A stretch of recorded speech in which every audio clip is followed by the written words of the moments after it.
দুর্দান্ত চিকেন দিয়ে ডালের এই রেসিপিটি অবশ্যই বাড়িতে একবার হলেও ট্রাই করবেন। এগুলো রুটির সাথে খেতে খুব ভালো লাগে। সেই জন্য প্রথমে কিছুটা আলু, পেঁয়াজ, রসুন, কাঁচা লঙ্কা, টমেটো নিয়ে নিয়েছি। মশলার মধ্যে নিয়েছি লবণ গুঁড়ো, হলুদ গুঁড়ো, লঙ্কা গুঁড়ো, গোলমরিচ গুঁড়ো এবং গরম মশলার গুঁড়ো। অন্যদিকে একটি কড়াইয়ের মধ্যে সর্ষের তেল নিয়ে তাতে পেঁয়াজগুলো দিয়ে এবং সেই গোটা রসুনগুলো দিয়ে হালকা করে ভেজে নিচ্ছি।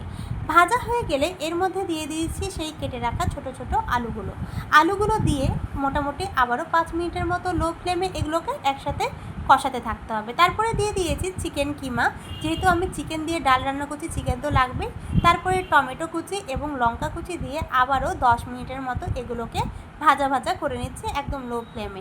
এটা স্টেপ বাই স্টেপ রান্না হবে, বাট খেতে খুব দুর্দান্ত হয়। তারপরে সেই মশলাগুলোকে দিয়ে ভালোভাবে একসাথে কষিয়ে নিচ্ছি। দিয়ে দিচ্ছি এবার আদা, রসুন, জিরে একসাথে বাটা বা সবগুলোকে দিয়ে ভালোভাবে আবারও 10 মিনিটের মতো কষিয়ে নিয়ে সেই ডালটা দিয়ে কিছুক্ষণ নাড়িয়ে নিয়ে এর মধ্যে পরিমাণ মতো জল ঢেলে ঢেকে মোটামুটি 15 মিনিট বা 20 মিনিটের মতো সেদ্ধ করে নিলেই তৈরি হয়ে যায় এই সুস্বাদু চিকেন ডালের রেসিপিটি। এগুলো ভাত, রুটি, পরোটা সবার সাথেই আপনি কিন্তু পরিবেশন করতে পারেন।